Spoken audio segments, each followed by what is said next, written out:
Aquí.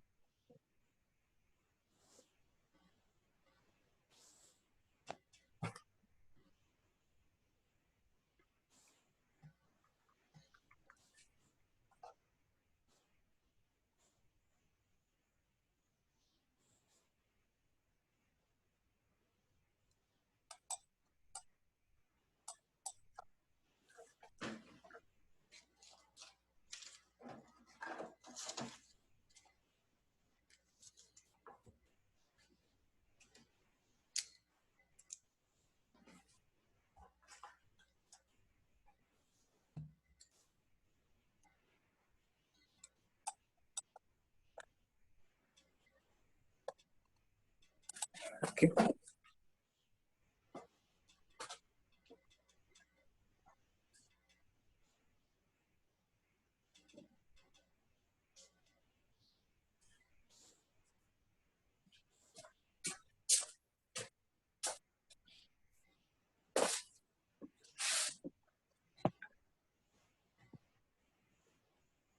Mónica Ponce, Wilber, Fuendaimil, Edgar Escalona, Herbert.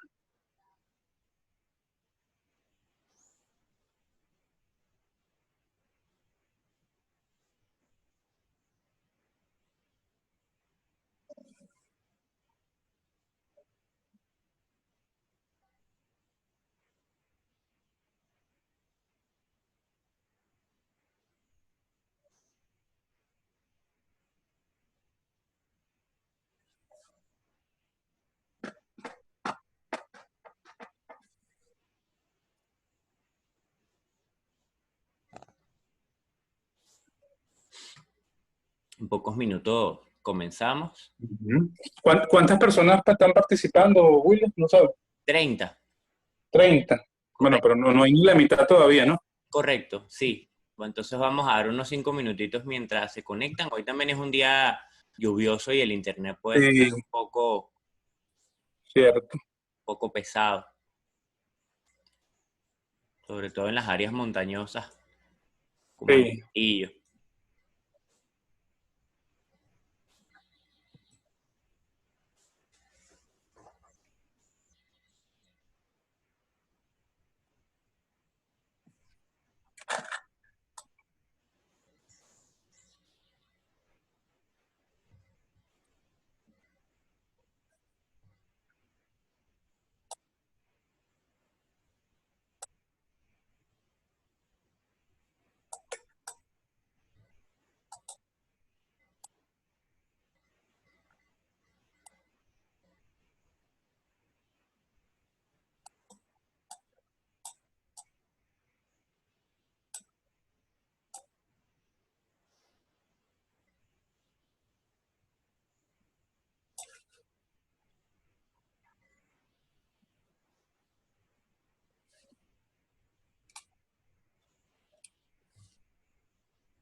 Por aquí, ¿cuántos hay?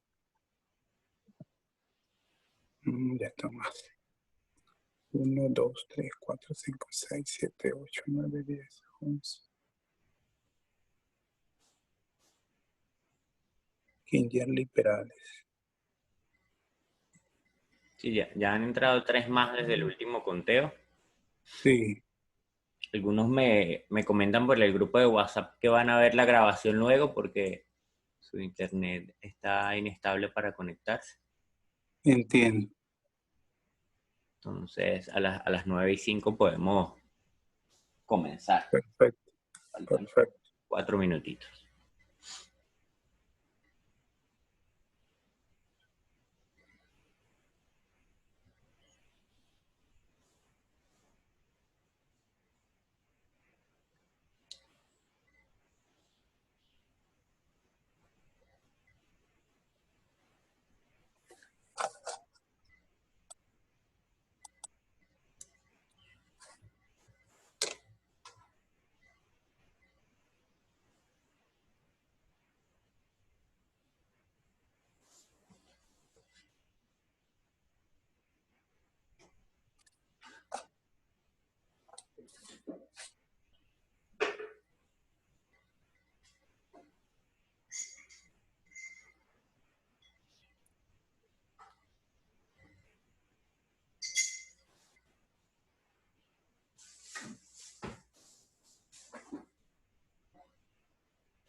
Anda hablando, pues, liberales.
A 1 minuto para comenzar.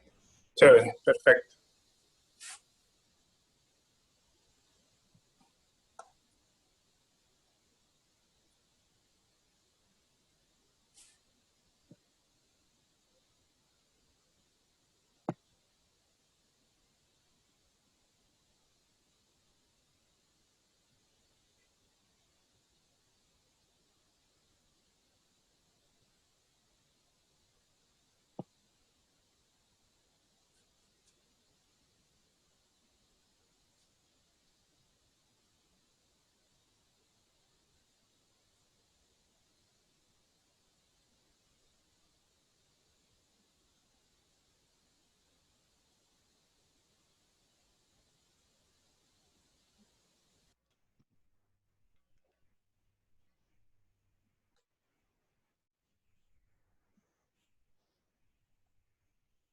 Bueno, ya ha ingresado aproximadamente el 50% del aforo.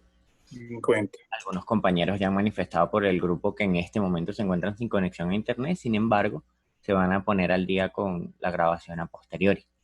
Perfecto. Comenzaron dándole la bienvenida a todos nuestros participantes, a nuestro ponente del día de hoy, Nelson Villasmil, quien nos va a dar una maravillosa ponencia.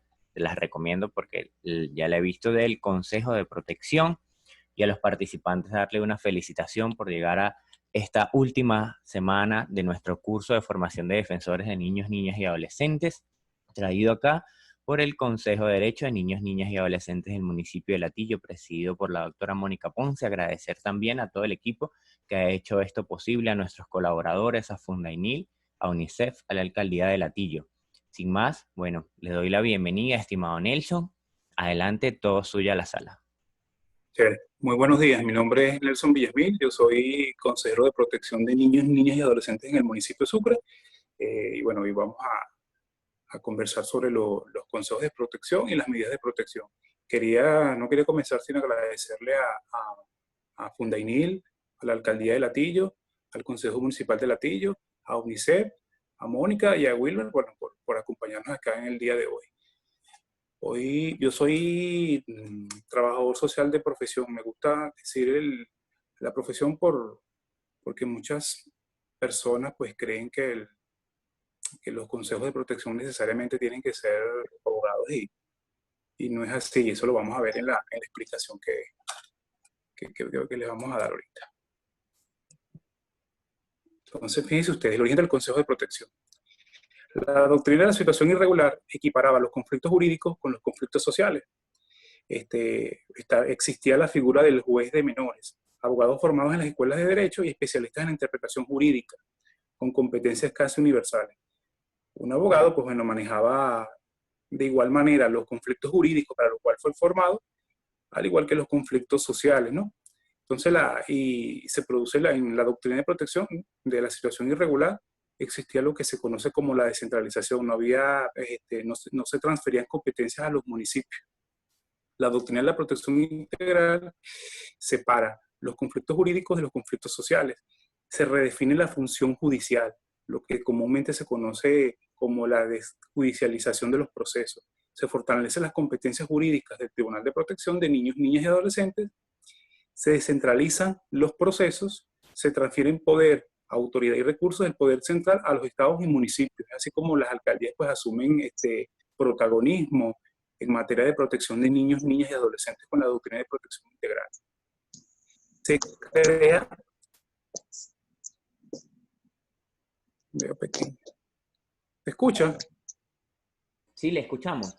Sí, porque es que hay una persona que me está colocando que no se ve la presentación, entonces no sé si... Sí, lo que se ve es pequeña, no se ve a pantalla completa. ¿Cómo hago, Willer? Si quiere, déjela de compartir y compártala de nuevo. ¿La tiene en un PDF o en un PowerPoint? Lo que pasa es que la tengo en un PDF. Creo que será por eso. Ok, pero abra el PDF sin ampliar pantalla cuando lo abra, como si lo estuviera leyendo normalmente. Déjela de compartir y compártala de nuevo. Ya.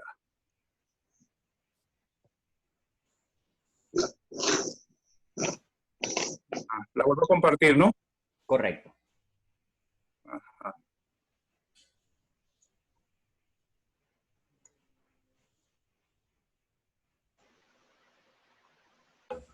Ahora, ¿se ve? Se sigue viendo pequeña. ¿La tienen pantalla ampliada? Sí. Ok, ábralo solo el documento, que se vean las pestañas de PDF y lo que pasa es que estoy desde el celular. Ah, es por eso. No, es por eso. Se va a ver así. Entonces, ¿qué hago? ¿Te las envío? ¿Te las envío por...? Yo las tengo. ¿Son las mismas que hemos utilizado previamente? Son las mismas, sí, son las mismas. Yo las tengo. Las proyecto de inmediato. Uno que otro cambio allí. Ok. Entonces, ¿qué prefiere? ¿Proyecto las que yo tengo o me las envía? Sí, no, proyecta las que tú tienes. Ok, listo. Deje de compartir y de inmediato. No hay mayor cambio, no hay mayor cosa allí. Está bien. Un minutito y ya la van a ver allí en la pantalla. Ajá.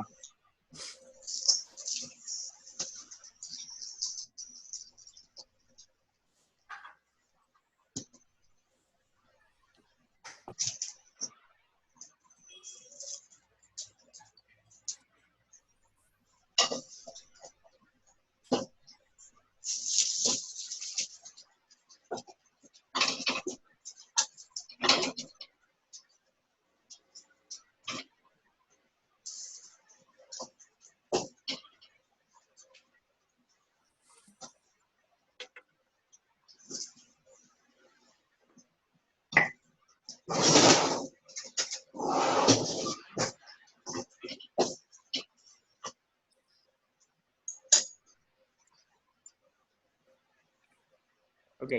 ¿La pueden ver en la pantalla? Chévere.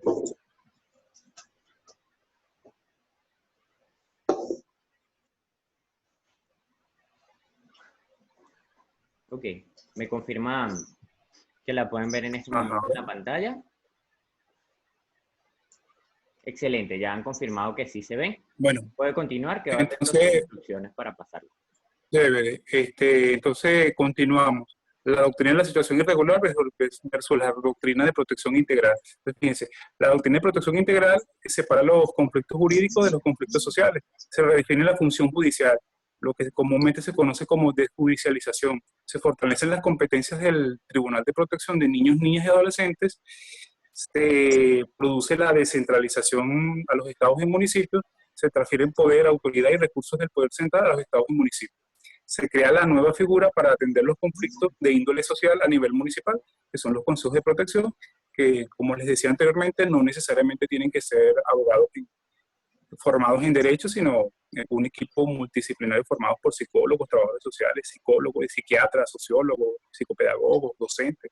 Entonces se crea la posibilidad de que se incorporen a la materia de protección de niños, niñas y adolescentes otras profesiones y otras disciplinas del conocimiento. Entonces, fíjense ustedes, es importante saber que el Consejo de Protección es un integrante del Sistema Rector Nacional para la Protección de Niños, Niñas y Adolescentes. Esto es importante que lo conozcan las personas, sobre todo las que se van a acreditar, las que se van a formar como defensores de derechos de niños, niñas y adolescentes, porque esto es lo que les va a permitir a ustedes tener conocimiento de las competencias de cada uno de los organismos integrantes de este sistema y poder hacer las remisiones que correspondan. No está bien cuando comúnmente la gente habla de la LOCNA, y la LOCNA es el libro. La LOCNA es el libro que, la ley que protege los derechos y garantías de una población especialmente vulnerable como son los niños, niñas y adolescentes. Pero la propia ley crea un conjunto de organismos e instituciones que son las que operacionalizan lo que está establecido en la ley. Entonces, es así como tenemos al Consejo, al Sistema Rector Nacional para la Protección de Niños, Niñas y Adolescentes, que es el conjunto de órganos, entidades y servicios que formulan, orientan, coordinan, supervisan, controlan, integran y evalúan las políticas, programas y acciones de interés público a nivel nacional, estatal y municipal, ahí la descentralización, para la protección y atención de todos los niños, niñas y adolescentes. Este Sistema Rector Nacional para la Protección de Niños, Niñas y Adolescentes está formado por un conjunto de organismos. Cada organismo tiene una competencia definida en la ley. El primero que tenemos, el Ministerio del Poder Popular con competencia en materia de protección de niños, niñas y adolescentes. Actualmente, el Ministerio del Poder Popular para el despacho de la presidencia y seguimiento de la gestión de gobierno, específicamente el Viceministerio para la Suprema Felicidad Social del Pueblo. Luego tenemos el Instituto Autónomo Consejo Nacional de Derechos de Niños, Niñas y Adolescentes, lo que comúnmente conocemos como LIDENA, aunque en la ley aparece como Consejo Nacional de Derechos de Niños, Niñas y Adolescentes. Las siglas LIDENA, eso es una abreviatura que se creó posterior. Consejo de Derechos de Niños, Niñas y Adolescentes y los consejos de protección. Pues ahí hay que diferenciar la competencia que tiene tanto el Consejo Municipal de Derechos como el Consejo de Protección. Unos atienden derechos colectivos y difusos y el otro, nosotros, yo como consejero de protección, atiendo derechos individualmente considerados. El otro integrante del sistema de protección está el Tribunal de Protección de Niños, Niñas y Adolescentes y la Sala de Casación Social del Tribunal Supremo de Justicia. El Ministerio Público, la Defensoría del Pueblo, el Servicio Autónomo de la Defensa Pública, las entidades de atención, las defensorías de niños, niñas y adolescentes y los consejos comunales y demás formas de organización popular. Entonces, esto es importante conocer, esto es clave para las personas que se van a incorporar de manera activa a trabajar con niños, niñas y adolescentes a través del sistema rector, porque es lo que nos va a permitir a nosotros atender de manera eficaz y oportuna, saber a qué organismo vamos a remitir cuando una persona pues necesita que se le atienda una situación relacionada con un niño, niña o adolescente. Entonces esto es clave. Esto es clave que sepamos cuáles son las competencias y los límites de cada uno de estos organismos, porque yo coloco el ejemplo. No está bien que las personas que se remita a los usuarios al Consejo de Protección a solicitar una custodia porque no es el órgano que corresponde. No es correcto remitir a una persona al Consejo Municipal de Derecho para que dicte una medida de protección porque no es el órgano que le corresponde dictar medidas de protección. Entonces, cada organismo, cada integrante del sistema rector tiene una competencia. Entonces, es importante que lo sepamos. Siguiente.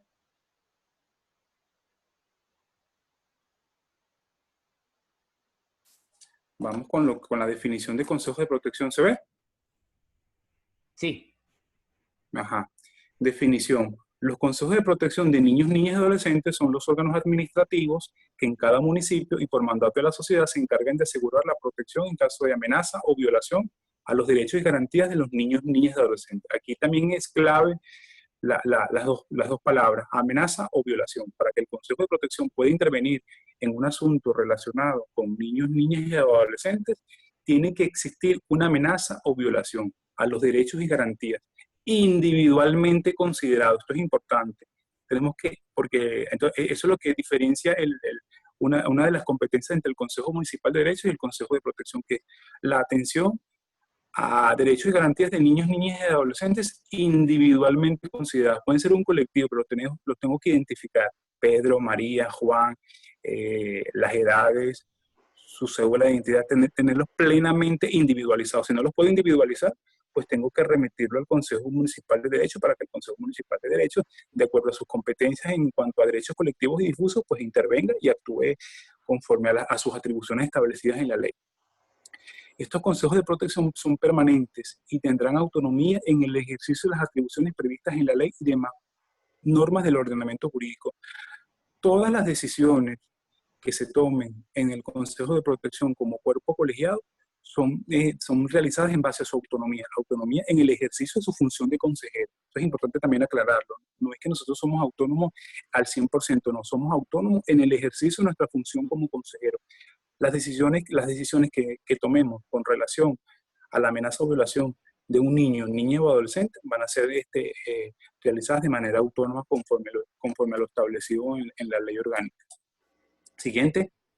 Ok, había una lámina previa, si no me equivoco, creo que se pasaron dos. ¿Quiere que le echemos un ojo a ver? Definición, la definición. Ah, ok. Ah, es Definición.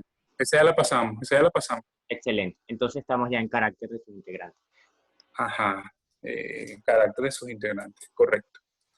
Las personas que integran los consejos de protección de niños, niñas y adolescentes tienen el carácter de funcionarios y funcionarias públicas de carrera en las respectivas alcaldías y se rigen por lo establecido en la ley y en todo lo no previsto en ella y por el Estatuto de la Función Pública. Los consejos de protección de niños, niñas y adolescentes forman parte de la estructura administrativa y presupuestaria de las respectivas alcaldías, pero adoptando con plena autonomía las decisiones relativas al ejercicio de sus atribuciones. Lo que le decía, somos autónomos en cuanto a nuestra función de consejeros, pero pertenecemos administrativa y presupuestariamente a la alcaldía del municipio que corresponde, en este caso, en mi caso, a la alcaldía del municipio de Sucre. Entonces, somos autónomos para tomar decisiones en relación a los derechos y garantías de los niños, niñas y adolescentes, pero tenemos que cumplir con todo lo que está establecido en la ley como funcionarios públicos de carrera. Ahora fíjese usted, la atribución. La Ley Orgánica para la Protección de Niños, Niñas y Adolescentes, en su artículo 160, establece taxativamente las competencias y atribuciones del Consejo de Protección de Niños, Niñas y Adolescentes. Es así como tenemos el literal A, instar a la conciliación entre las partes involucradas en un procedimiento administrativo, siempre que se trate de situaciones de carácter disponible. Situaciones de carácter disponible, ahí hago también un enlace con la función de defensores, ¿no?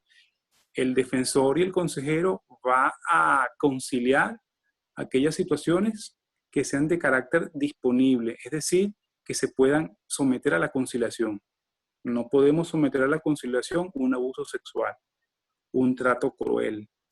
Eso no, eso no se concilia, eso se resuelve mediante un procedimiento administrativo y se tienen que dictar medidas de protección que ordenen el cese y la prohibición de agresiones. Eso bajo ningún concepto, las agresiones físicas, los abusos sexuales, todo aquello que atente contra la integridad física, psíquica y moral de un niño, niña y adolescente, no es sujeto a la conciliación. Otra de los apartados de esta competencia es lo relacionado a materias de su competencia. Como les decía, el Sistema Rector para la Protección de Niños, Niñas y Adolescentes tiene un conjunto de organismos, cada organismo tiene una competencia definida. Entonces no está bien que se sometan a conciliación, que un defensor o un consejero de protección someta a la conciliación una responsabilidad de crianza, una patria potestad, eh, ahí pudiese haber una diferenciación entre las competencias que pudiese tener un defensor, porque un defensor sí puede conciliar un régimen de manutención y una obligación de manutención. Nosotros simplemente como competencia lo que tenemos es solicitar la fijación ante el organismo que corresponde. Entonces nosotros, ahí el enlace que pudiese existir entre el Consejo de Protección y las defensorías, en el sentido de que pudiésemos perfectamente remitir a un padre o a una madre o incluso a un adolescente, si es mayor de 12 años de edad, a una defensoría para que la defensoría concilie lo referente al régimen de convivencia familiar y la obligación de manutención, que es una competencia establecida en ley y es una materia de carácter disponible que puede perfectamente una defensoría de niños, niñas y adolescentes conciliar.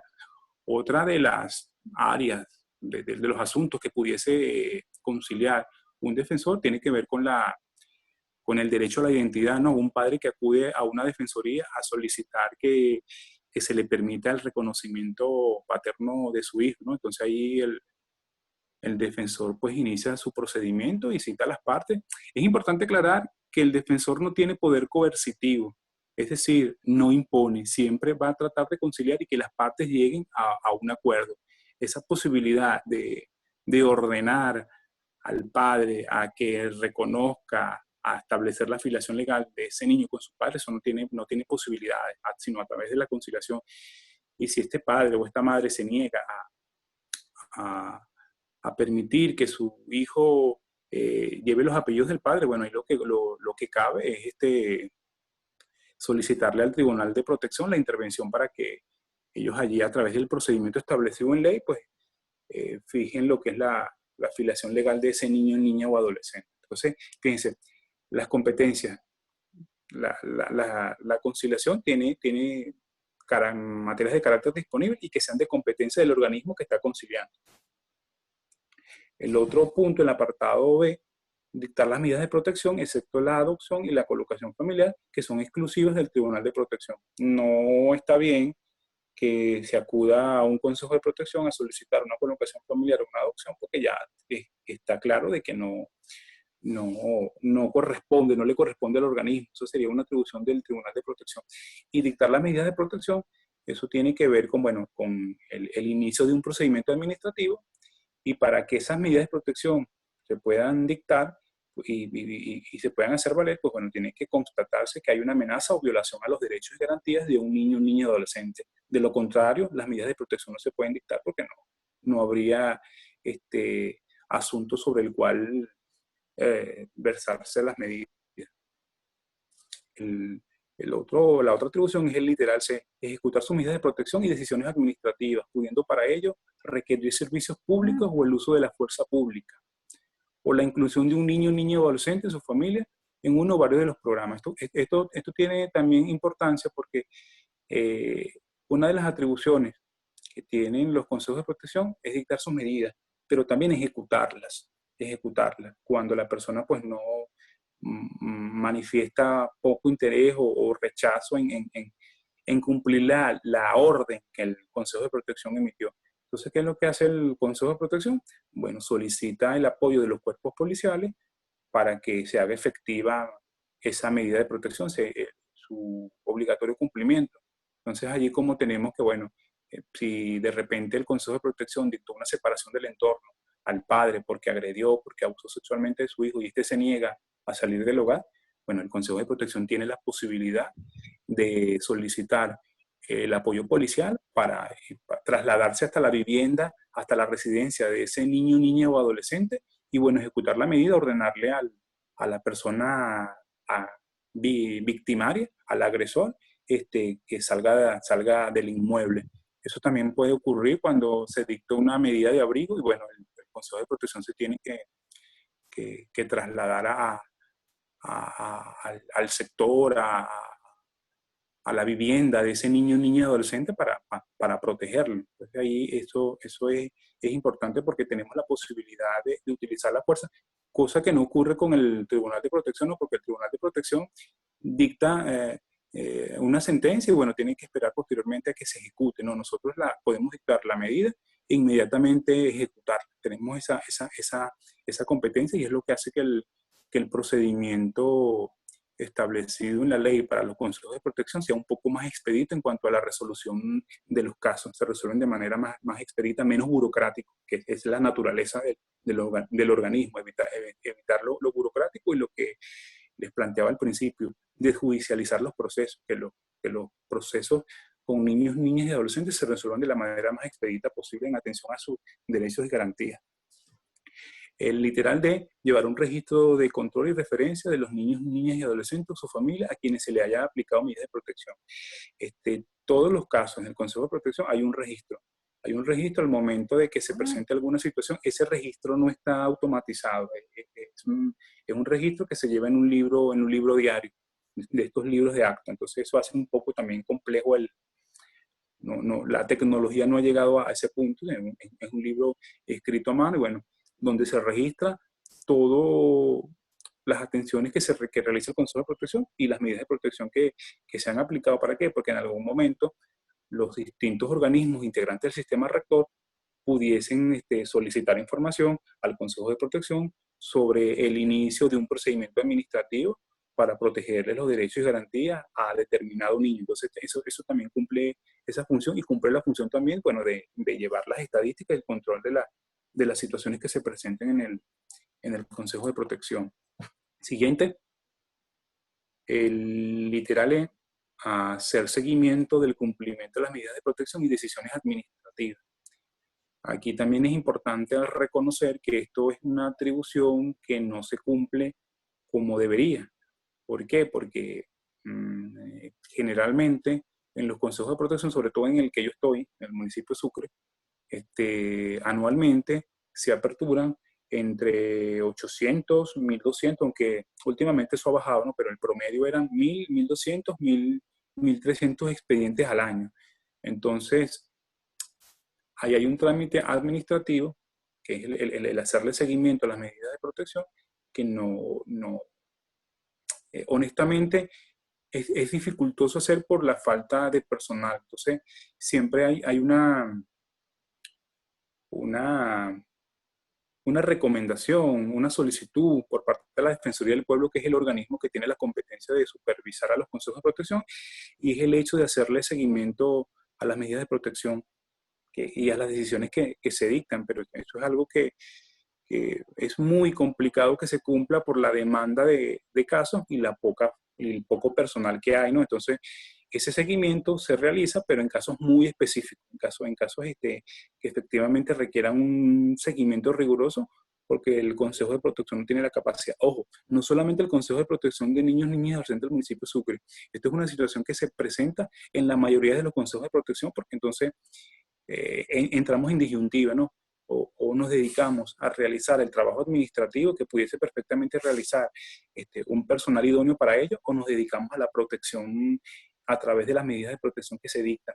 Ahí eso es complicado, eso es una deuda que no hemos podido resarcir y de lo cual el propio Estado, a través de la Defensoría del Pueblo, pues está claro de cuál es la situación que ocurre con respecto a eso.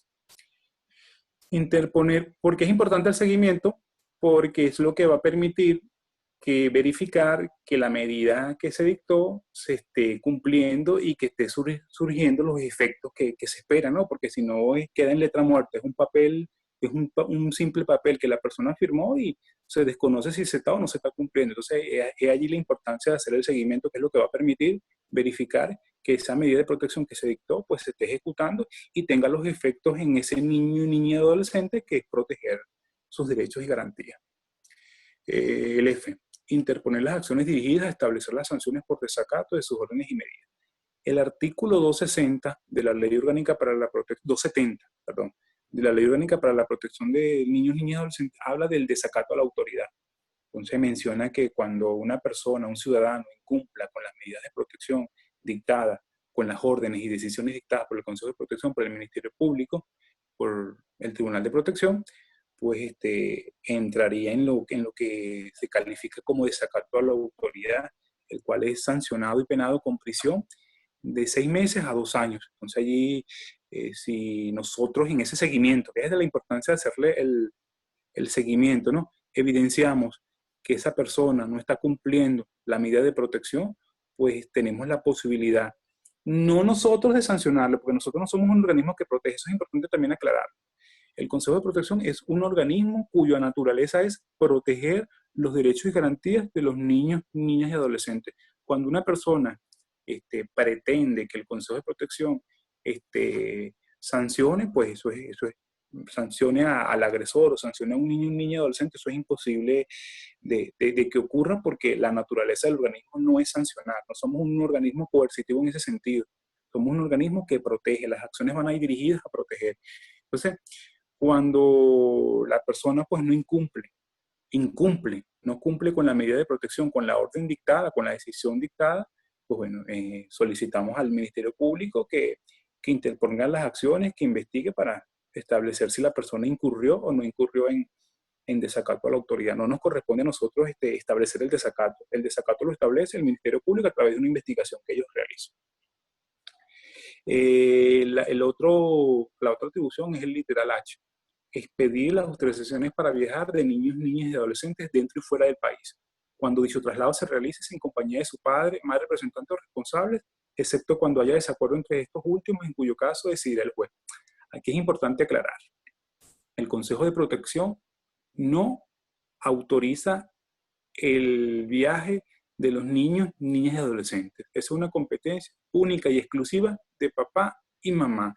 El Consejo de Protección lo que hace es dar fe pública que a la sede del Consejo de Protección acudió el papá y la mamá con los requisitos establecidos en la ley y formularon y expidieron una autorización de viaje para ese niño, niña o adolescente. No, el Consejo de Protección no tiene competencia para autorizar. Entonces tampoco es correcto decirle al usuario, a la persona solicitante, al peticionario, que acude al Consejo de Protección cuando el papá de ese niño pues se niega a otorgar el permiso. Aquí hay también unos supuestos, ¿no? En el sentido de que el año pasado el Servicio Autónomo de Notarías y Registros y Notarías emitió unos lineamientos para la tramitación de las autorizaciones de viajes dentro y fuera del país de los niños, niñas y adolescentes. Esos fueron unos lineamientos que iban dirigidos a regular el trámite que realiza el SADEN, pero las competencias del Consejo de Protección se siguen manteniendo, es decir, que el Consejo de Protección sigue expidiendo, tramitando las autorizaciones de viaje. Solo que se perfeccionó la emisión de ese trámite. ¿Por qué? Porque muchos consejos, incluyendo también a los padres, ven este trámite como eso, un mero trámite administrativo. Eso lo colocaron allí para fastidiarle la vida a los padres, ¿no? Para obstaculizarle el normal tránsito, el libre tránsito de sus niños, niñas y adolescentes, ¿no? De sus hijos. Y no es así. Este es un trámite que sí, un trámite administrativo sencillo que tiene como finalidad proteger los derechos y garantías de los niños, niñas y adolescentes. ¿Protegerlo contra qué? Contra la trata, contra el tráfico, contra la explotación. Tiene un fin de proteger. Aquí también hay varios supuestos, ¿no? Y es en el sentido, cuando un padre se traslada al interior del país con un niño, niña o adolescente, con su hijo, no requiere autorización. Conforme al artículo 391, no requiere autorización para viajar al interior del país con uno de sus padres. Cuando viaja solo o con terceras personas, requiere la autorización que debe emitir, que debe otorgar el papá o la mamá a través del Consejo de Protección. Cuando viajan al interior del país con terceras personas o viajan solos, esa posibilidad esa autorización la puede otorgar uno de los padres. Cuando viaja al exterior solo o con terceras personas, puede tramitarlo en el Consejo de Protección. Se puede tramitar en el Consejo de Protección, pero únicamente tienen que estar presentes papá y mamá. Si papá y mamá no están presentes, que esto está pasando ahorita mucho, ¿no? Cuando los padres que emigraron y dejaron a sus hijos con la mamá o el papá. Si el papá no se encuentra en el país, debe acudir a el consulado de Venezuela en el país donde se encuentre y tramitar una autorización de viaje. Autorización de viaje, no poder, los poderes quedaron sin validez del año pasado, perdieron validez, por aquello de que este, los niños, niñas y adolescentes no son unos objetos, ¿no? Entonces, yo no puedo delegar unas atribuciones mediante un poder, sino acudo a la instancia que corresponde. Entonces, esa autorización de viaje, no poder, debe ser enviada en físico a Caracas. Esa es la autorización que la mamá o el papá, según sea el caso, va a llevar al Consejo de Protección para comprobar que, bueno, que el padre que se muestra ausente, pues está autorizando la salida de ese niño, niña o adolescente del país, bien sea solo o acompañado de terceras personas.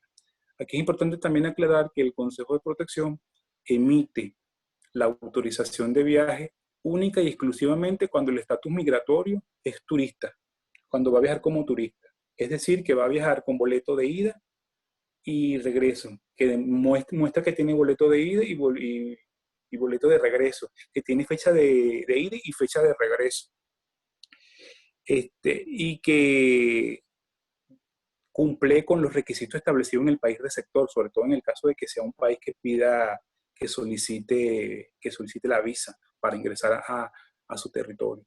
Si esa documentación no, no la consignan en la sede del Consejo de Protección para realizar el trámite, pues el Consejo de Protección no puede emitir esa autorización. Entonces la persona tiene que dirigirse al Tribunal de Protección a solicitar que el tribunal autorice, sobre todo en los casos en que el niño o adolescente piensa residenciarse. Cuando el niño se va a residenciar fuera del país, no corresponde tramitar una autorización de viaje a través del Consejo de Protección, sino lo que corresponde es solicitar un cambio de residencia conforme al artículo 177, literal F de la Ley Orgánica para la Protección de Niños, Niñas y Adolescentes. Es una atribución exclusiva del Tribunal de Protección. Entonces aquí el punto es que si no reúne los requisitos, bueno, tienen que acudir a la otra instancia. No es que el Consejo de Protección, si no lo emite, no hay posibilidades de más nada, no. Está la instancia del tribunal que, bueno, ellos revisarán la documentación que el padre o la madre consigne y, bueno, decidirá en pro del interés superior de ese niño, niña o adolescente. Entonces, la autorización de viaje es un trámite que busca proteger. ¿Qué ocurre? Esta es la pregunta que siempre, y siempre ahorita, siempre se hace, ¿no? ¿Qué ocurre si el papá o la mamá no están de acuerdo en que ese niño, niña o adolescente viaje al exterior? ¿Qué puedo hacer papá y qué puedo hacer mamá o mamá? Bueno, acude al Tribunal de Protección y solicita una autorización de viaje y, bueno, el juez decidirá en pro del interés superior en base a lo que mejor convenga para ese niño. Entonces allí sí el juez tiene la posibilidad de otorgar, de autorizar, de emitir el permiso. El juez sí, el Consejo de Protección no. El Consejo de Protección lo que hace es realizar el trámite que solicitan los padres. Siguiente.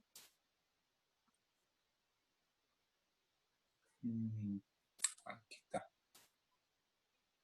Autorizar a los y las adolescentes para trabajar y llevar el registro de adolescentes trabajadores y trabajadoras, enviando esta información al Ministerio del Poder Popular con competencia en materia de trabajo.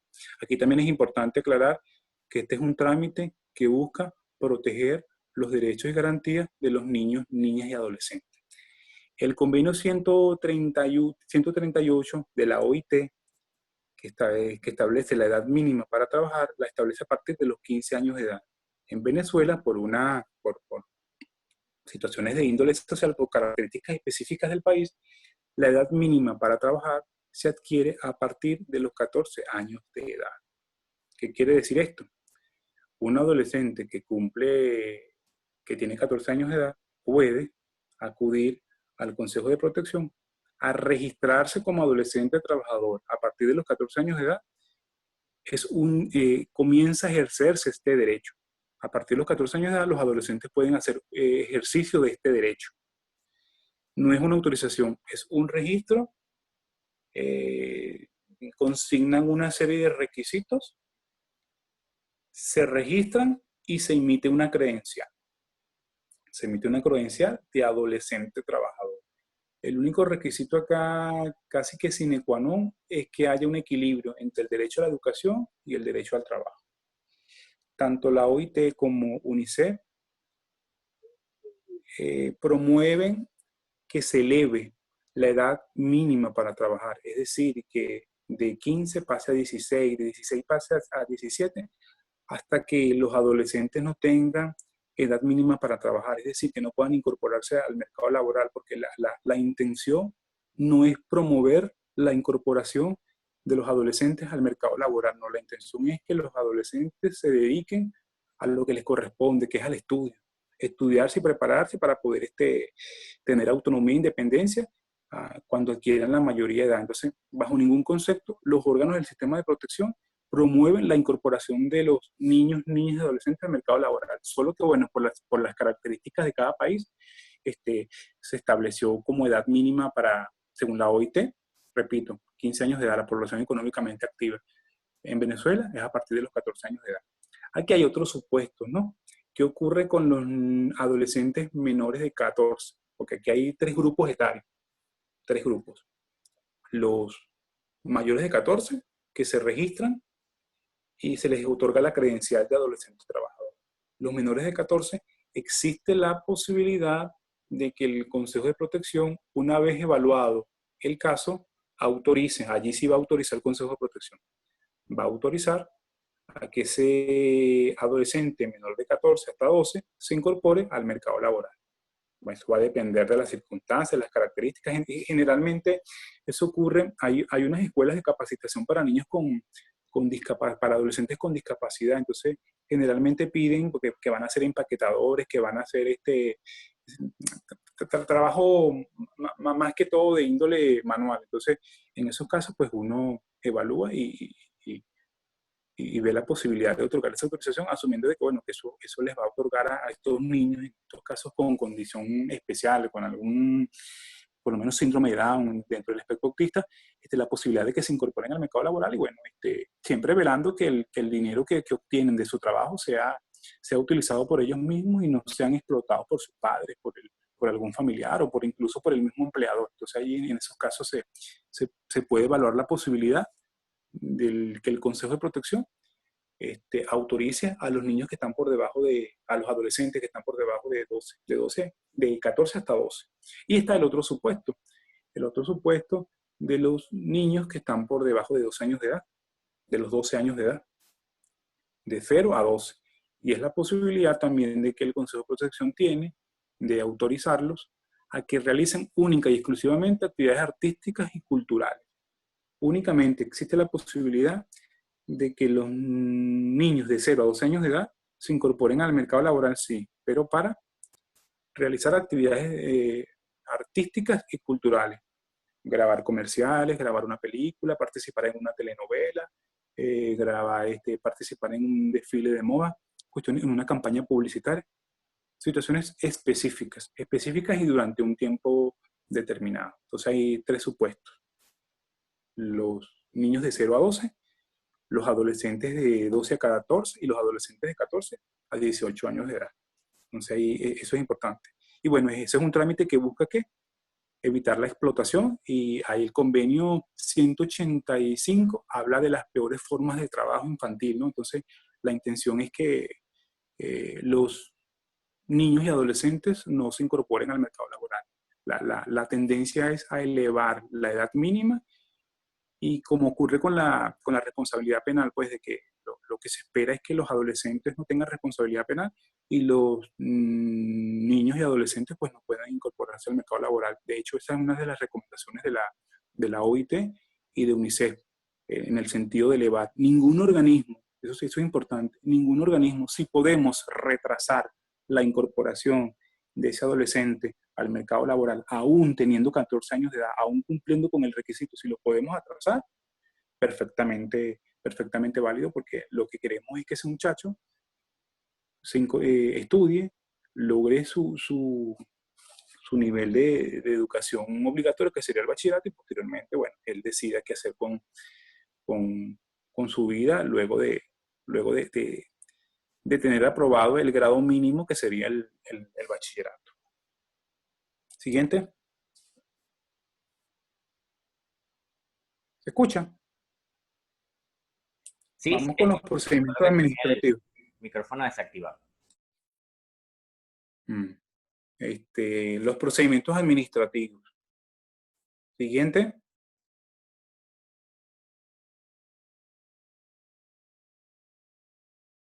¿Puede verla por allí? Estamos en la de decisiones. No, ya vamos. Vamos para ver. Ajá. Ya va. Ya va, que aquí ajá. Autorizar. Nos quedamos en autorizar, ¿no? Correcto. La última que En tengo autorizar. puesta es En autorizar allí, ajá. Autorizar. La otra atribución es solicitada ante el registro civil del Estado Civil o la autoridad. Bueno, esto, el artículo del literal J tiene que ver con toda la emisión de documentos de identidad de los niños, niñas y adolescentes. Aquí también es importante la función que ejercen los defensores, ¿no? Los defensores de niños, niñas y adolescentes con respecto al derecho a la identidad, la promoción del derecho a la identidad. De hecho, eso está como una atribución en la ley de las defensorías de niños, niñas y adolescentes, que es la promoción del derecho a la identidad.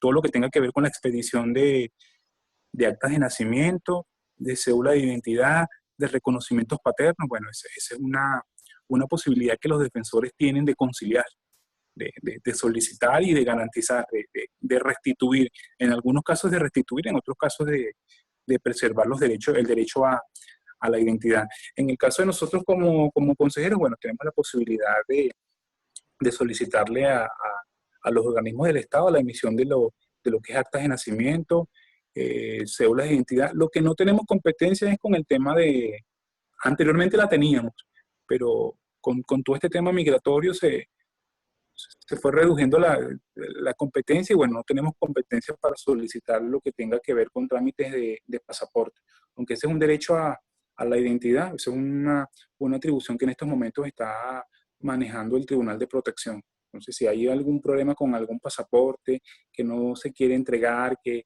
está en proceso de elaboración, de impresión y no se ha logrado emitir, pues bueno, esa es una vulneración del derecho a la identidad para los niños y adolescentes. Eso esto lo tenemos claro.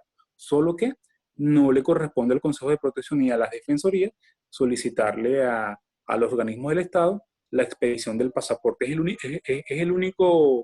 La única limitante que tenemos. Del resto tenemos expedición de partidas, de actas de nacimiento, de actas de defunción, de cédulas de identidad. No tenemos tampoco competencia, anteriormente la tenía, pero la Ley Orgánica del Registro Civil la eliminó, y es que era la posibilidad de solicitar ante al registro civil la corrección de actas de nacimiento. No tenemos esa competencia, ya no tenemos esa competencia para lo que es la corrección de actas de nacimiento. Eso es una atribución que en el ámbito administrativo la asumió el registro civil y en el ámbito judicial, bueno, ya le corresponde a los tribunales de protección, pero el Consejo de Protección no tiene competencia en eso. Lo más que pudiese hacer en algún momento, bueno, es instar al registro civil o al organismo que corresponde que, bueno, que procesen la solicitud que el usuario realizó, que el padre o la madre realizó, pero de allí más allá no podemos ordenarle a ellos que con respecto a la expedición, a las correcciones de partida. Eso es una atribución que la ley le otorgó a los registros civiles. Aquí también es importante la ley orgánica del registro civil, porque eso es una de las solicitudes que más se realizan en el Consejo de Protección, ¿no? Y es que cuando el niño, niña o adolescente, o en este caso el niño pasa los 90 días y no ha sido registrado ante el registro civil, no ha sido llevado, inscrito en el registro civil, debe acudir al Consejo de Protección a solicitar un oficio de presentación extemporánea. Cuando ese niño pasó los 90 días y su padre no lo registró, bueno, ese padre debe acudir con el certificado de nacimiento al Consejo de Protección a solicitar la expedición de un oficio de presentación extemporánea para que posteriormente el registro civil proceda a inscribirlo. Sin eso, el registro civil no lo va, un requisito que está establecido en la ley. Sin ese oficio de presentación extemporánea, el registro no va a procesar la inscripción y el niño no va a tener identidad. Entonces, la intención es garantizarle a ese niño su derecho a la identidad, a un nombre y a una nacionalidad.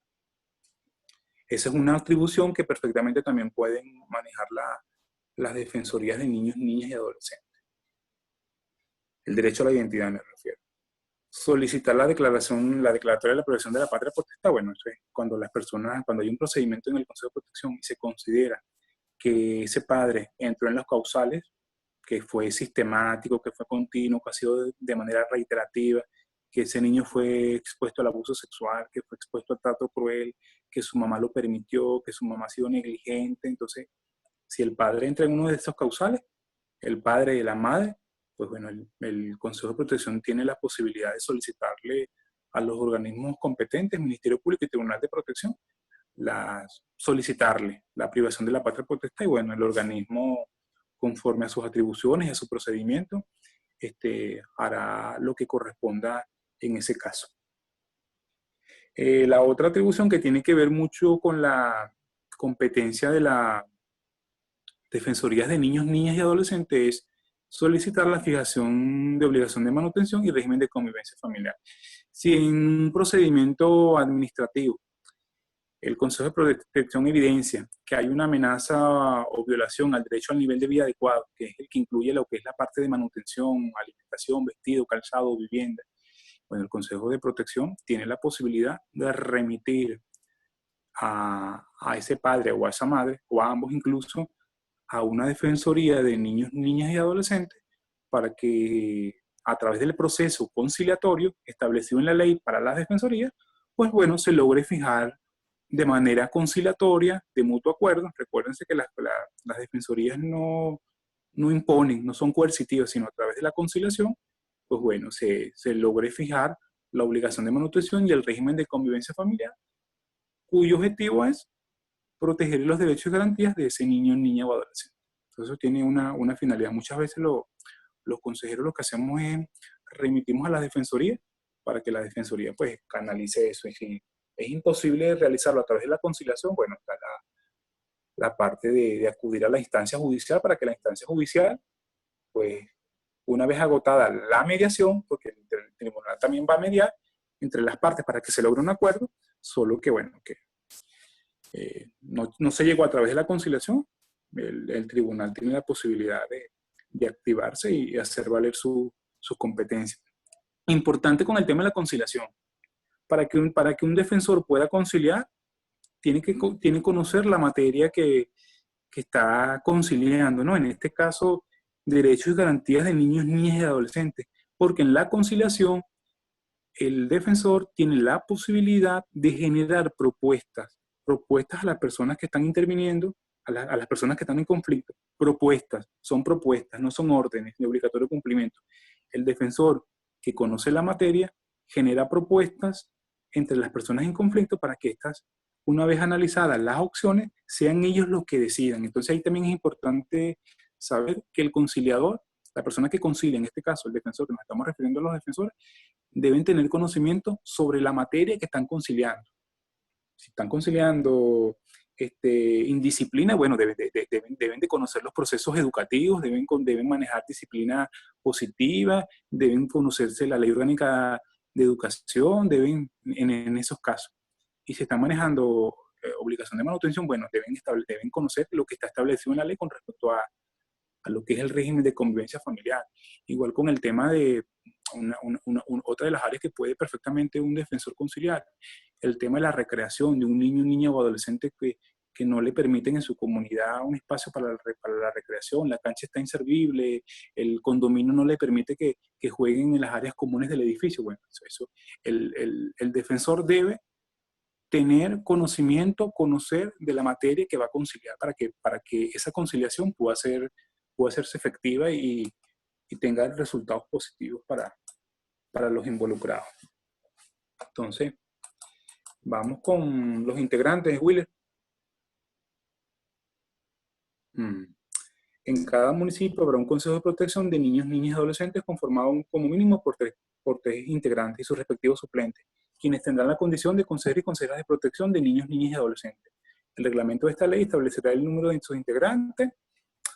Aquí esto tiene que ver con, para que un consejo pueda estar constituido, tiene que estar mínimo 3 consejeros.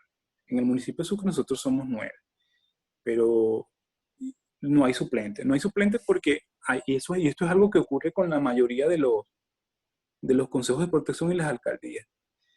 Las alcaldías no han logrado resolver, hay un trámite administrativo que las alcaldías no han logrado resolver y es el tema de los mm, consejeros suplentes incorporados, porque se nombran a los principales, pero los suplentes no, no, no, no se halla la forma de que logren incorporarse los suplentes por la falla ahí a nivel administrativo, que no se sabe cómo se le van a costear sus honorarios profesionales. Entonces ahí hay un tema que, bueno, los consejeros suplentes, hay alcaldías que los incorporan en sus nóminas y cobran y ante la falta de un consejero porque salió de vacaciones o porque agarró un reposo médico, tomó un reposo médico, bueno, se incorpora el consejero suplente que está activo, que está en la sede del consejo. En otros casos eso no es posible porque el consejero suplente está en su casa esperando a que lo llamen y bueno, ese consejero suplente tiene gastos, tiene también responsabilidades, tiene familia que tiene que mantener y bueno, termina ocupando su tiempo en otras cosas, en sus actividades regulares y bueno, ese consejero suplente termina perdiéndose en el tiempo porque nunca logra, muy pocas veces logra incorporarse a un consejo de protección cuando hay alguna falta. Fíjate, este artículo también habla de que los casos deberán ser resueltos por 3 consejeros, mínimo por 3 consejeros. Si hay una medida de protección que no fue dictada conforme al artículo 296, esa medida de protección no tiene validez. Para que esa medida de protección tenga validez, tiene que estar firmada por los 3 consejeros, que es lo que dice el artículo, que mínimo por 3 integrantes. Hay consejos de protección que tienen 4 consejeros, que tienen 5. Nosotros en Sucre tenemos 9. Entonces la posibilidad de que el consejo de protección no esté constituido son mínimas, pero en algunos casos ha ocurrido pues, que el consejo de protección no está constituido porque no están la mayoría mínima que se requiere, que son 3. Otra de las cosas que fallan es que en cada consejo de protección de niños, niñas y adolescentes deberá contar con los servicios de un equipo multidisciplinario. Un equipo multidisciplinario para que apoye al consejo de protección al momento de decidir sobre un caso, de que la medida de protección que se dicte sea la más idónea, la más adecuada para ese niño, niña o adolescente y no termine violando más bien sus derechos o traduciéndose en una sanción, como pudiese ser un abrigo mal dictado, sin haber tenido los elementos necesarios, se separó a ese niño de su familia de origen sin haber tenido los elementos necesarios para hacerlo. Eso sobre todo cuando los abrigos y las separaciones de entorno, que son medidas más gravosas que más adelante las vamos a ver. Entonces, el Consejo de Protección debe tener un equipo multidisciplinario como lo tiene el Tribunal de Protección, integrado por un psicólogo, un trabajador social, un abogado, pero eso generalmente muy poco ocurre. Muy poco ocurre. Ahorita, a través de UNICEF, la Asociación Nacional de Consejeros, y entiendo que también Fundainil, tiene apoyo a los consejos de protección en este sentido. Pues hay un equipo multidisciplinario que va y viene, recorre los municipios del área metropolitana de Caracas y presta apoyo para que la medida de protección que se dicte en ese caso pues sea la más idónea, pero generalmente los consejos de protección no tienen equipo multidisciplinario. O sea, es ahí una falla que hay. Siguiente.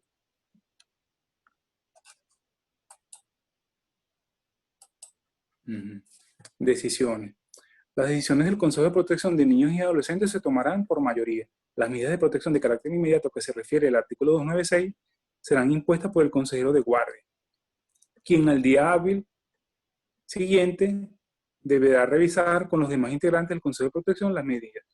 Esto tiene que ver mucho porque hay un consejero de guardia. El consejero de guardia, según la ley puede dictar una medida provisional de carácter inmediato. Al día siguiente deberá reunirse con el cuerpo de consejeros, con el resto de los consejeros, plantearle la situación y explicar el tipo de medida que dictó. En esa reunión, en ese planteamiento, bueno, el Consejo de Protección puede hacer varias acciones. Ratificar la medida, modificarla o revocarla y darle la validez necesaria con las 3 firmas. El consejero de guardia firma solo la medida de acuerdo a 296, pero al día siguiente debe someter la consideración del cuerpo de consejeros y el cuerpo de consejeros la ratificará, la revocará o la modificará según sea el caso. Y esa medida, pues bueno, tiene que estar firmada por 3 consejeros. Esto es importante porque muchas veces hay, porque ocurre, ¿no? Ocurre porque somos humanos. Hay consejeros que se extralimitan y terminan dictando la medida menos idónea y menos favorecedora para ese niño, niña o adolescente. Bueno, al día siguiente existe la posibilidad de que el Consejo de Protección, el cuerpo colegiado, revise la medida y la revoque, la modifique o la ratifique. Así como la ley le da el poder, también le da una limitación y la posibilidad de corregir. Selección. A los fines de seleccionar a los y las integrantes del Consejo de Protección de Niños, Niñas y Adolescentes, la sociedad civil avalará en asamblea de ciudadanos y ciudadanas a las personas que desean participar en el concurso público de oposición ante el Consejo Municipal de Derecho.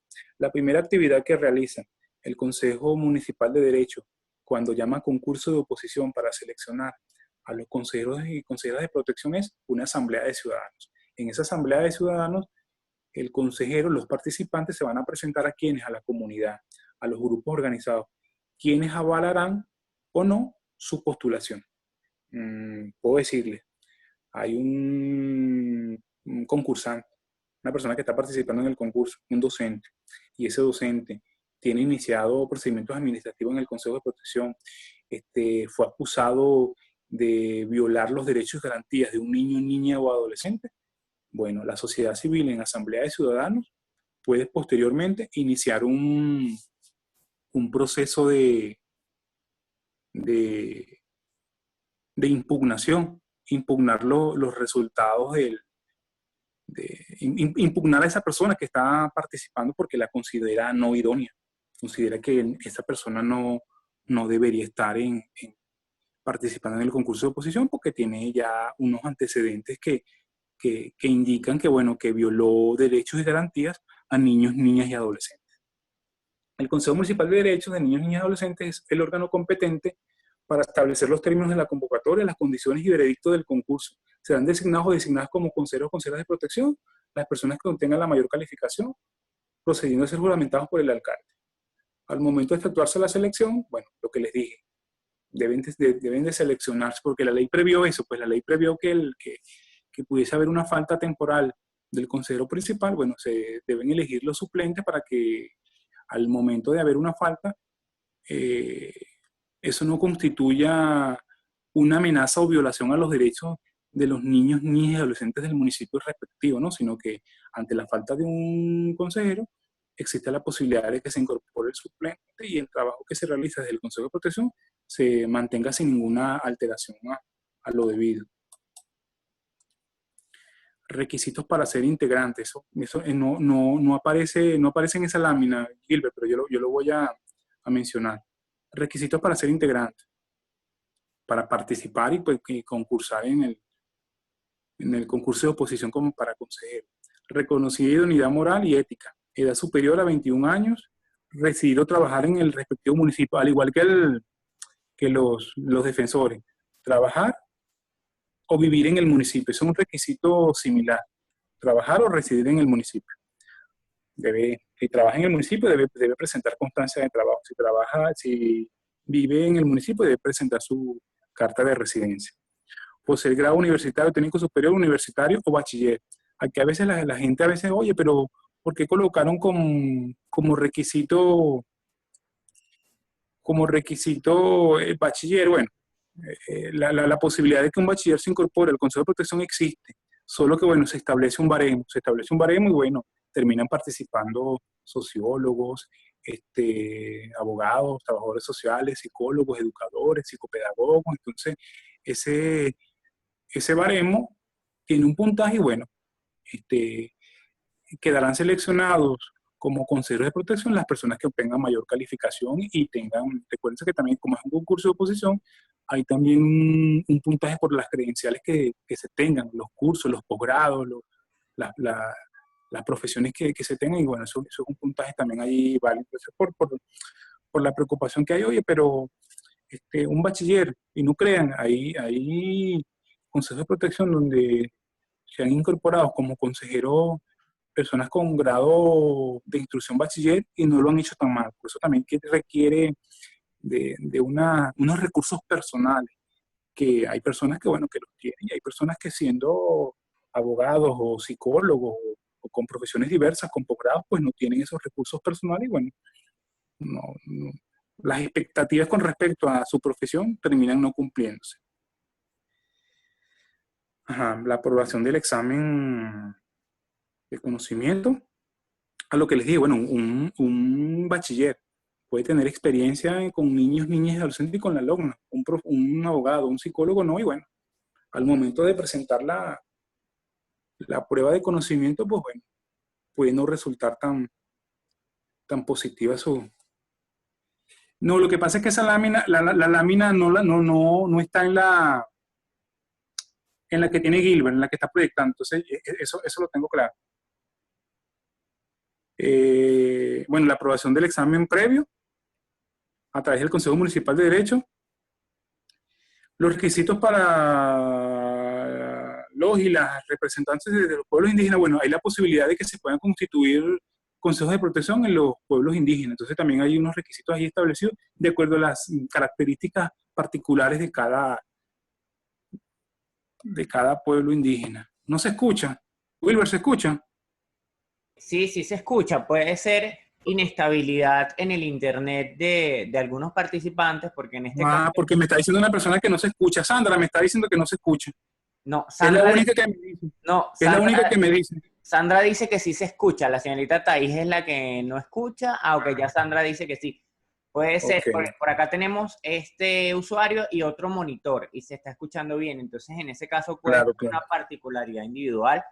La lámina que estaba explicando no la tienes tú allí, entonces eso pero ya vamos a retomar. Entonces, vamos a funcionamiento. Selección, funcionamiento, listo. Funcionamiento. El número de integrantes del Consejo de Protección de Niños y Adolescentes y el monto de su remuneración, así como lo relativo al local, días y horario de trabajo, se dispondrá por ordenanza municipal. En todo caso, la respectiva ordenanza debe establecer un sistema rotatorio de guardia permanente de los consejeros y consejeras de protección, el cual debe incluir los días sábados y días feriados, sábados y domingos, días feriados. Aquí es importante decirnos, por ahí yo siempre digo esto, hay una leyenda urbana de que cada vez que le tratan de localizar a un consejero, son ilocalizables. Los teléfonos de los consejeros de protección los tienen las personas que deben tenerlo, los organismos que deben tenerlo. En este caso, Ministerio Público, Tribunal de Protección, Defensoría del Pueblo, cuerpos policiales. Al momento de que se presente una situación con un niño, niña o adolescente, el cuerpo policial o el organismo se comunicará con el consejero que esté de guardia a los fines de presentarle el caso, y el consejero que está de guardia, bueno, se movilizará y hará lo pertinente a los fines de protegerle los derechos y garantías de ese niño, niña o adolescente. El Consejo de Protección trabaja los 365 días del año, las 24 horas del día. Todos los días hay un consejero de guardia para atender las situaciones que se presenten con los niños, niñas y adolescentes, incluyendo sábados, domingos y días feriados. Eso está establecido a través de una ordenanza municipal aprobada a través de los consejos municipales legislativos de cada municipio por los concejales. Entonces, hay por ahí esa leyenda urbana de que los consejos de protección no son inubicables. Bueno, no quiero decir que en algún momento eso no ocurra, pero generalmente esos números telefónicos los tienen las autoridades, pues, los cuerpos policiales y los demás integrantes del sistema rector para la protección de niños, niñas y adolescentes, incluyendo las defensorías. Las defensorías, porque se les puede presentar casos en el ejercicio de defensor y bueno, tienen la posibilidad de comunicarse de manera inmediata, sobre todo aquellos casos donde lo que requieren es que se imponga una medida de protección porque la conciliación no es posible. Entonces, existe la posibilidad de que el defensor pues tenga también a la mano su cronograma de guardia y se comunique directamente con el Consejo de Protección. Generalmente la relación entre Consejo de Protección y Defensoría de Niños, Niñas y Adolescentes es muy estrecha, pues porque generalmente uno se ve beneficiado del trabajo del otro. Entonces, allí es importante que se articulen con las defensorías, sobre todo porque las defensorías también pueden ser organismos que detecten situaciones de amenaza o violación que ellos no puedan manejar y bueno, tengan que remitir. Entonces la relación entre el Consejo de Protección y Defensoría debe ser muy estrecha. Ajá. Procedimientos administrativos, Will. Estás más allá, más allá.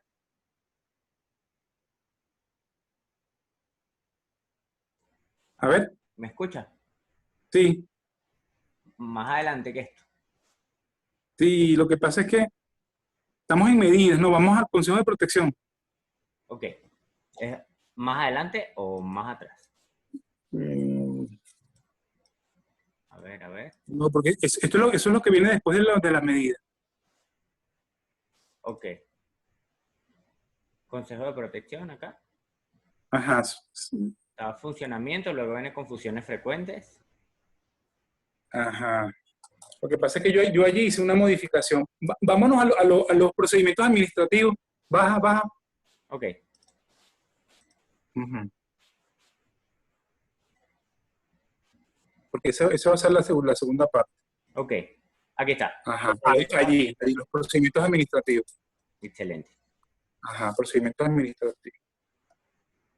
Ajá. Fíjense ustedes. Los procedimientos administrativos a que se refiere este capítulo, se realizan en sede administrativa ante el órgano competente en cada caso, sin que implique desconocimiento de otros derechos garantizados en esta ley. Estos procedimientos se fundamentan en los siguientes procedimientos, en los siguientes principios, ¿no? Eso tiene que ver mucho porque no se puede pretender que el Consejo de Protección tome una decisión, una medida de protección, sin cumplir con las formalidades de ley. Hay que cumplir con unas formalidades de ley, ¿no? Porque de hecho hay unos preceptos constitucionales allí incluso. Entonces, para que el Consejo de Protección termine decidiendo sobre una amenaza o violación a los derechos y garantías de los niños, niñas y adolescentes, debe iniciar un procedimiento administrativo. La naturaleza de estos procedimientos administrativos son defensa del interés superior de los niños, niñas y adolescentes. Tenemos que tener claro, el expediente que va a abrir el Consejo de Protección va a ser para proteger los derechos y garantías de los niños, niñas y adolescentes, que es la naturaleza del organismo, ¿no?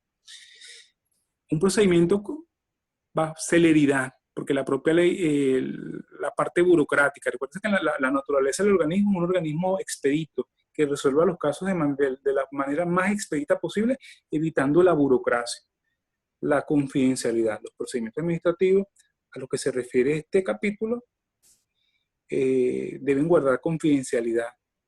No debemos divulgar lo que se discute, lo que se conversa, lo que se registra en ese expediente. No debemos divulgarlo con ninguna otra persona que no sea con las partes afectadas e involucradas en el procedimiento. Bueno, la imparcialidad. No.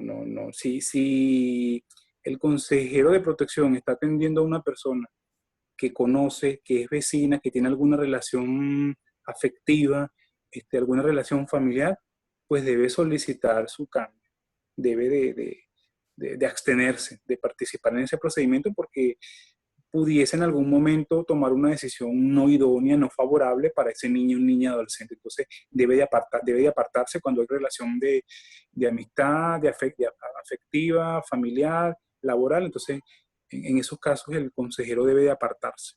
Debe de apartarse para que la resolución del caso sea la más adecuada y que garantice los derechos de los niños, niñas y adolescentes. Como dicen por acá, eso es ética profesional. Pero muchas veces esa ética profesional no se cumple. Recuérdense que en la viña del Señor hay de todo. Entonces siempre hay que recordarlo. Igualdad en las partes. Garantía del derecho a la defensa, esto es importantísimo. Garantía del derecho a ser oída u oída, gratuidad. Los procedimientos en los consejos de protección son de carácter gratuito. Aquí los principios tienen mucho que ver con el artículo 49 de la ley de la Constitución de la República Bolivariana de Venezuela, ¿no? Que habla del debido proceso. Se aplicará a todas las actuaciones judiciales y administrativas. En consecuencia, la ley, la defensa y la asistencia jurídica son derechos inviolables en todo estado y grado de investigación del proceso. Toda persona tiene derecho a ser notificada de los cargos por los cuales se les investiga, de acceder a las pruebas y de disponer del tiempo y de los medios adecuados para ejercer su defensa. Eso tiene que ver, si abrimos un procedimiento y hay una persona que está siendo acusada de abusar sexualmente de este niño, de maltratarlo, de infligirle un trato cruel, nosotros debemos de garantizarle a ese ciudadano, a esa ciudadana, su derecho a la defensa y al debido proceso, que está garantizado en la Constitución de la República Bolivariana de Venezuela, un principio constitucional. Entonces, muchas veces la gente que acude al Consejo de Protección, porque entonces también hay como una distorsión, ¿no? Que ustedes van a resolverle, ustedes son los que le garantizan los derechos a los niños, niñas y adolescentes. Sí, nosotros somos los que le garantizamos los derechos a los niños, niñas y adolescentes, pero nosotros tenemos que cumplir con un procedimiento establecido en la ley, porque si no, la persona victimaria, agresora, responsable de la amenaza o violación a los derechos y garantías de ese niño, niña y adolescente, puede interponer una acción judicial, un amparo constitucional por violación a preceptos constitucionales, ¿no? Que no se le garantizó el derecho a la defensa, al debido proceso, se le vulneran sus derechos como ciudadano y bueno, terminamos nosotros siendo sancionados por no aplicar lo que está establecido en la ley. Entonces, todas las personas, esto tiene que ver mucho también con el tema de las denuncias anónimas, ¿no? Muchas veces pretenden colocar denuncias anónimas o pretenden que la persona cuando acuda, se notificó a una persona por abusar sexualmente de un adolescente, ¿no? Entonces se pretende que esa persona cuando acuda al Consejo de Protección no tenga acceso al expediente. Eso es imposible. La persona tiene que tener acceso y tiene que saber de qué se le está acusando. ¿Para qué? Para que pueda ejercer su derecho a la defensa conforme a lo establecido en la ley, ¿no? Entonces, esa posibilidad de que no, yo quiero denunciar, pero no quiero que la persona sepa quién denunció ni sepa lo que yo dije. Eso es un poco complicado que ocurra. Un poco complicado que ocurra porque entonces le estaríamos violando los derechos a esa persona, a ese presunto agresor, a ese presunto victimario. O sea, acuérdese que se presume su inocencia. Se presume inocente hasta que se demuestre lo contrario. Entonces no podemos, si no iniciamos un procedimiento administrativo que pueda establecer responsabilidades al respecto y que esta persona pueda defenderse, podemos estar violándole derechos a terceros, cuando la intención es protegerle los derechos a ese niño, niña o adolescente, pero no podemos obviar que esa persona que está siendo agresora, que está siendo acusada de agresor, es un ciudadano que merece también que se le garanticen sus derechos. Entonces, fíjense ustedes, la ley presunción de inocencia. La ley, en los procedimientos administrativos, en la ley orgánica para la protección de niños, niñas y adolescentes está el procedimiento. Está el procedimiento. Cuando no encuentro, me voy a la LOPA, supletoriamente, ¿no?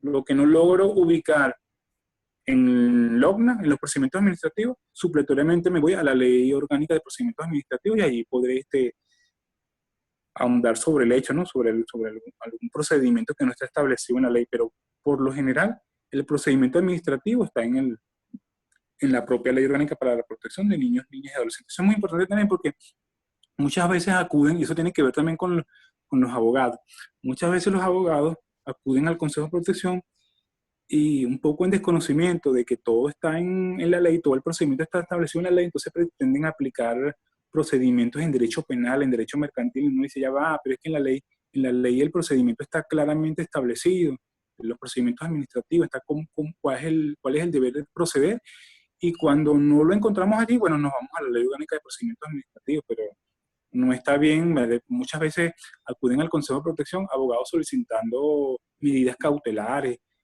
solicitando procurador de menores o de repente pretendiendo que el Consejo de Protección sea el que detenga o sancione a una persona. No, recuérdense que el Consejo de Protección, su naturaleza es proteger. Y hay unos organismos auxiliares que son los que se encargan, de acuerdo a sus competencias, de establecer las sanciones y lo que corresponde en ese tipo de casos. Competencia en razón de la materia, el artículo 290. Esto es importante que lo sepa, ¿no? Porque para que una persona, para que yo pueda atender a un niño, niña o adolescente, yo tengo que estar seguro de que ese niño, niña o adolescente reside en el municipio. En mi caso, en el municipio de Sucre. La competencia geográfica de los consejos de los consejos municipales de derecho y las defensorías de niños, niñas y adolescentes se determinará de acuerdo al orden de prelación. Hay un orden de prelación. El primero es donde vive el niño, niña o adolescente y su familia. Domicilio o residencia de la familia del niño. Domicilio o residencia de la familia sustituta. O domicilio de la entidad de atención donde el niño, niña o adolescente se encuentre según sea el caso. Si el niño está en una entidad de atención, lugar de ubicación del niño, niña o adolescente. Lugar de la situación o acción o omisión. Entonces, esto es importante porque muchas veces ustedes como defensores, el niño vive en El Hatillo, pero estudia en Baruta. Entonces el colegio va al Consejo de Protección de Baruta. El consejero de protección lo atiende, lo entrevista, se entrevista con el docente. Y una de las primeras preguntas que le va a hacer es ¿dónde vive? No es que yo vine al Consejo de Protección de Baruta porque el niño estudia en Baruta.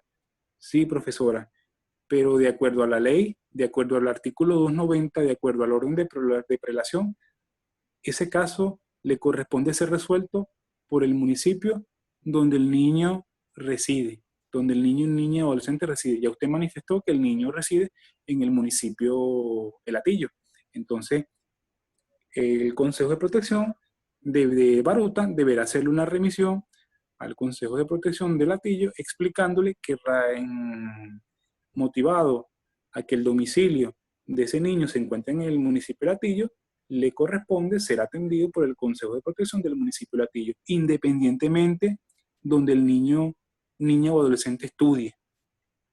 Independientemente donde ese niño, niña o adolescente estudie. Entonces debe ser remitido al municipio donde reside. Entonces la pregunta es, si el niño está en una casa hogar, es de Baruta, pero el niño fue ingresado a una entidad de atención del municipio Libertador, bueno, el domicilio actual de ese niño es el municipio Libertador, independientemente de que su lugar de procedencia sea el municipio Baruta, pero está viviendo actualmente en el municipio Libertador, porque está viviendo en esa casa hogar, en esa entidad de atención, entonces le corresponde ser atendido por ese municipio. Entonces, el tener claro ese orden de prelación, lo que va a evitar es la contrarreferencia, es decir, el mal llamado peloteo.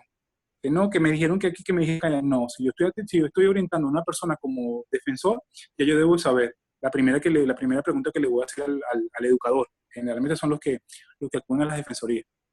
¿Dónde vive? Usted puede darle la orientación perfectamente, usted puede orientarlo, decirle cuáles son los pasos a seguir, qué aplicaría en ese tipo de casos, en ese tipo de situaciones, pero esa es una situación que debe atender el Consejo de Protección o la Defensoría del lugar de residencia donde vive el niño, niña o adolescente. Entonces está el otro supuesto. El niño lo encontré en el municipio de Baruta, pero no sé dónde vive.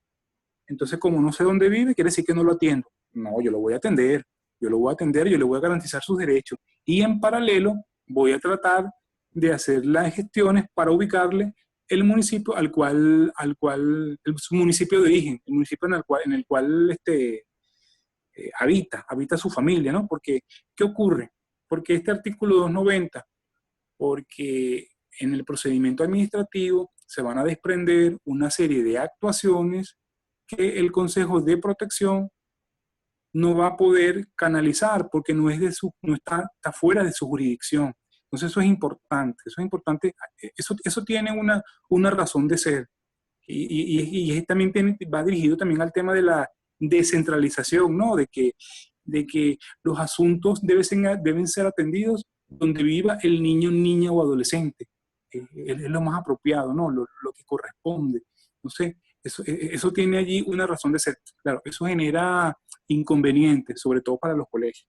Sobre todo para los colegios, por eso que les estoy diciendo. El niño vive en Baruta, pero estudia en Chacao. ¿A qué consejo de protección? O el niño vive en los Altos Mirandinos y estudia en Chacao. ¿A quién le corresponde ser atendido? ¿Dónde le corresponde ser atendido? ¿Dónde hace vida ese niño? Ese niño hace vida todo el día en Chacao, de lunes a viernes en Chacao. ¿Pero dónde vive? En los Altos Mirandinos, en San Diego, en San Antonio. Entonces la ley dice que debe ser atendido en el municipio donde reside. Entonces eso genera ahí una controversia. Una controversia entre los consejeros, y es importante también que lo sepan, ¿no? No hay una limitante. Legalmente no hay una limitante para que si el niño vive en Baruta, yo no lo puedo atender. No vive en Baruta y vive en el Latillo. Si el niño estudia en Baruta, yo pudiera atenderlo. El tema es que por un tema de demanda, de poco personal, pero no tengo ninguna limitante. A mí nadie me va a sancionar por no atenderlo, porque yo lo puedo atender y posteriormente lo remito. Eso yo lo puedo hacer perfectamente. Pero se ha naturalizado el hecho de que, bueno, se ha como institucionalizado, no, ya ese eso, de que si yo sé que no vive en el municipio, no lo atiendo.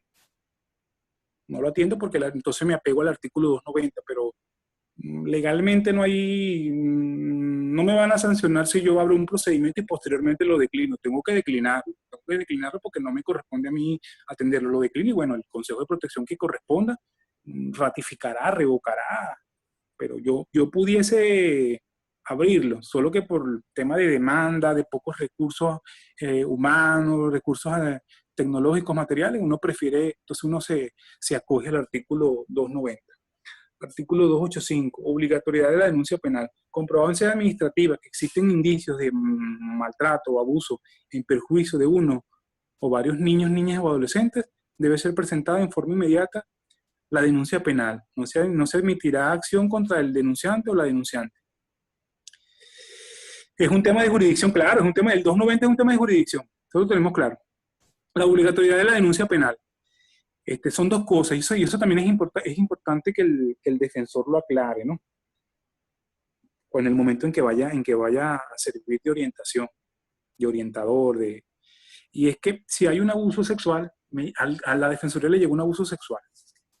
Ok, ya se sabe que la defensoría no tiene nada que ver allí. La defensoría tiene que remitir al órgano competente. El órgano competente es el Consejo de Protección. Pero es prudente también que se le explique al usuario que el Consejo de Protección son dos cosas distintas, son dos procedimientos. El procedimiento que va a abrir el Consejo de Protección va a ser para proteger los derechos y garantías de esos niños, niñas y adolescentes afectados. Y debe haber un procedimiento penal, debe iniciarse un procedimiento, una acción penal para determinar las responsabilidades del presunto agresor y que se realicen las diligencias pertinentes como pudiese ser el examen físico en el Sename. Son dos procedimientos distintos. La gente muchas veces, no, pero si ya yo fui al Consejo de Protección, ¿para qué voy a ir al Ministerio Público a denunciar el abuso sexual? Porque no nos corresponde a nosotros el tema penal. El tema penal debe activarse el Ministerio Público en materia penal ordinaria. Víctimas, niños, niñas y adolescentes. Víctimas, niños, niñas y adolescentes para que inicie su procedimiento. Y es el Ministerio Público es el organismo que va a solicitar al Sename la realización del examen físico y verificar si lo que se está denunciando, en este caso abuso sexual, ocurrió o no ocurrió, y comenzar las investigaciones de haber una persona señalada, de haber cometido el hecho. Entonces son dos procedimientos. Muchas veces la gente, eso tiene también que ver con las expectativas de los usuarios, ¿no? Muchas veces los usuarios van al Consejo de Protección y entonces como nosotros le indicamos que deben ir al Ministerio Público, entonces, no sé, el Consejo de Protección no sirve. No, el Consejo de Protección sí sirve, pero para una competencia establecida para proteger los derechos y garantías de ese niño, niña y adolescente. No tenemos competencia para privar de libertad, para sancionar. No sancionamos. Entonces, cuando hay un trato cruel, un niño que llegó maltratado, severamente maltratado, que se conoce que hubo una violación, un abuso sexual contra un niño, niña o adolescente, nosotros como Consejo de Protección debemos remitirlo al Ministerio Público. ¿Por qué? Porque separamos las competencias. El procedimiento que el Consejo de Protección va a iniciar es para protegerle los derechos y garantías de ese niño, niña o adolescente, pero debe intervenir otro organismo, en este caso, el Ministerio Público. ¿Para qué? Para investigar la materia penal y verificar si ocurrió o no ocurrió el hecho, investigar para establecer las sanciones a que haya en lugar. Entonces eso es importante tenerlo claro. No, es que como ella fue, ¿para qué la vayan a remitir al Ministerio Público si ella fue al Consejo de Protección? Ya ellos van a resolver. Vamos a resolver de acuerdo a nuestra competencia. Y hay otro organismo que debe intervenir para que haga lo que corresponde. Siguiente.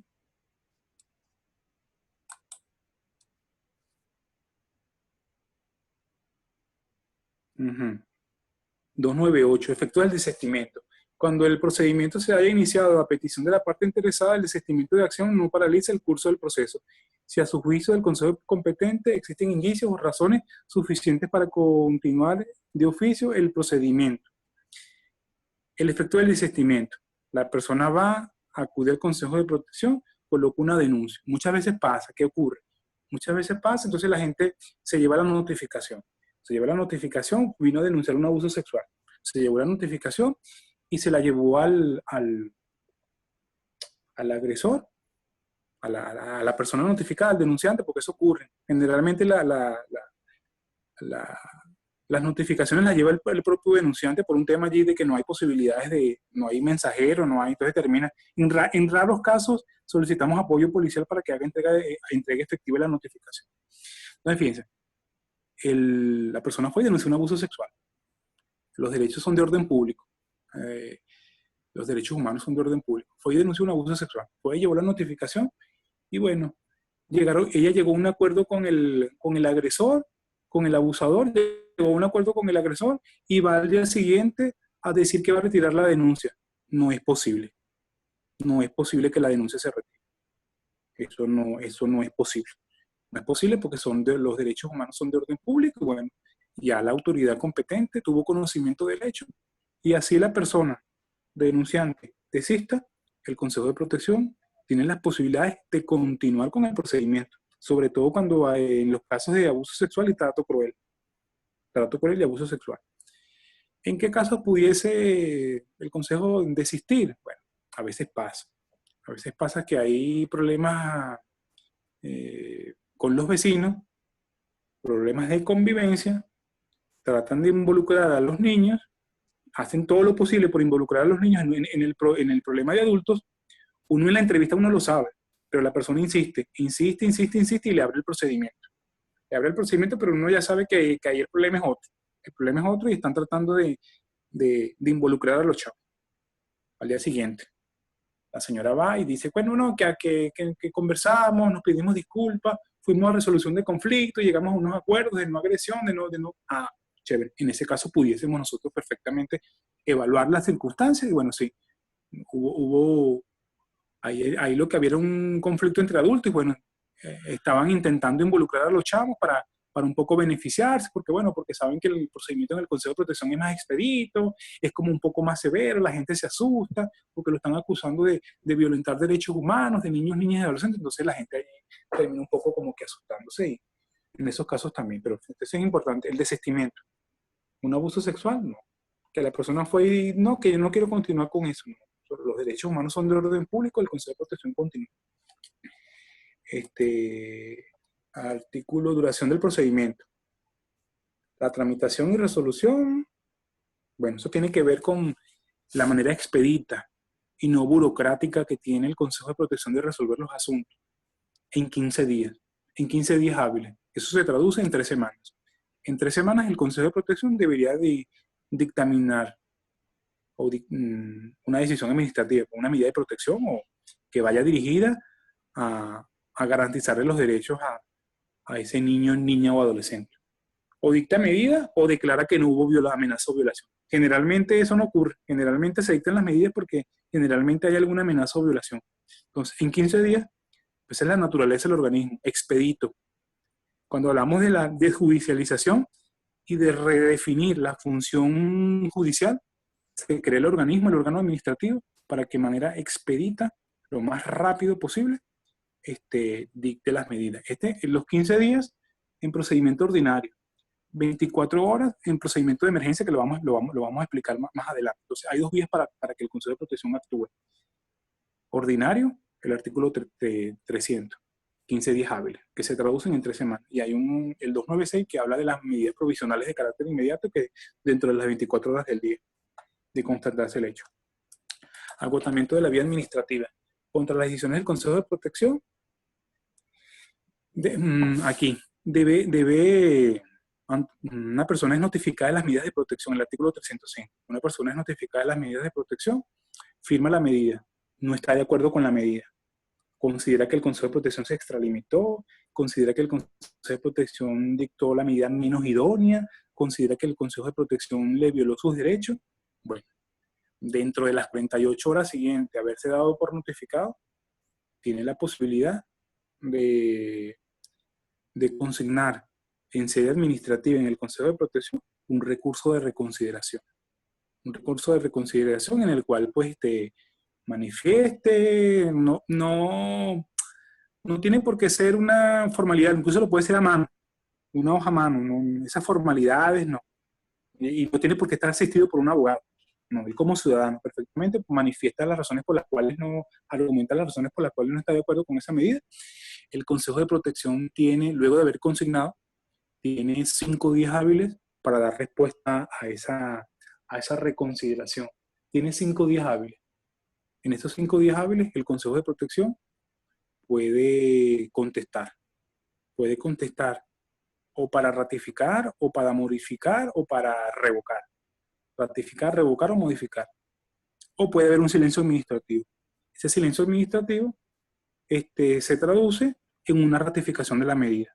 El Consejo de Protección decidió no contestar el recurso de reconsideración interpuesto por ese ciudadano. ¿Eso qué significa? Que la medida se mantiene. Que la medida se mantiene. La persona, pasaron los 5 días hábiles, introdujo su reconsideración, pasaron los 5 días hábiles, el Consejo de Protección no le respondió o le respondió. ¿Le respondió o no le respondió? Están esos 2 supuestos. Bueno, ¿a dónde acude la persona? En LOGNA no hay recurso jerárquico. En la LOPA sí. En la Ley Orgánica de Procedimiento Administrativo sí. Pero en LOGNA no. Acuérdense lo que les dije. El procedimiento está administrativo está en la LOGNA. Supletoriamente me voy a la LOPA. Pero en LOGNA no hay proceso. Esa parte está clara en LOGNA. No hay recurso jerárquico. Entonces, ¿eso qué quiere decir?